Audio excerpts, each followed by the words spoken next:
برطانوی فلسفی راسڈل ہیسٹنگز لکھتے ہیں کہ 12ویں صدی عیسوی میں ابن رشد کی کتابوں پر پابندی عائد کر دی گئی۔ یورپ کے عیسائیوں کو ابن رشد کا فلسفہ اپنے لیے خطرناک محسوس ہونے لگا۔ اس سلسلے میں پیرس یونیورسٹی نے یہ اعلان کیا کہ ابن رشد کی کتابیں نصاب سے علیحدہ کر دی جائیں، نصاب میں شامل نہ کی جائیں۔ یورپ میں ابن رشد کی کتابوں سے نوجوانوں کو دور رہنے کا کہا جانے لگا۔ طلباء کو یہ کہا جانے لگا کہ وہ ابن رشد کی کتابیں نہیں پڑھیں گے۔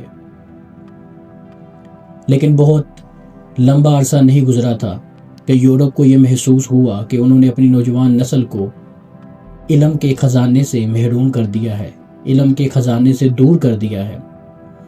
تو انہوں نے ابن رشد کی کتابوں کو دوبارہ نصاب میں شامل کر لیا، دوبارہ سے ابن رشد کی کتابوں کو نوجوانوں کے سامنے پیش کیا اور نوجوانوں کو کہا کہ وہ ابن رشد کی کتابوں کو پڑھیں گے۔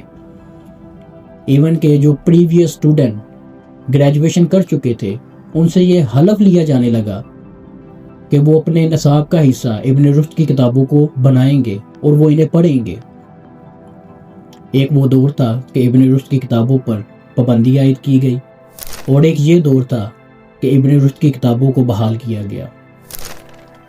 یہ مثال ہمارے لیے نمونہ ہے کہ انسان کے اندر اگر کوئی خوبی ہو تو لوگ اس کو ماننے پر مجبور ہو جاتے ہیں، چاہے وہ کتنے بھی ہٹ درم اور ضدی ہوں۔ ابن رشد مسلمان تھے، اور ایک مسلمان جس کی کتابیں پورے یورپ میں مشہور تھی، اور عیسائی، یہودی، غیر مذہب سبھی ان کو پڑھتے تھے۔ آج ہم مسلمانوں کی یہ حالت ہے کہ ہمیں ابن رشد کا پتہ ہی نہیں ہے۔ اگر کچھ لوگوں کو پتہ ہے تو بہت گنے چنے کم لوگوں کو۔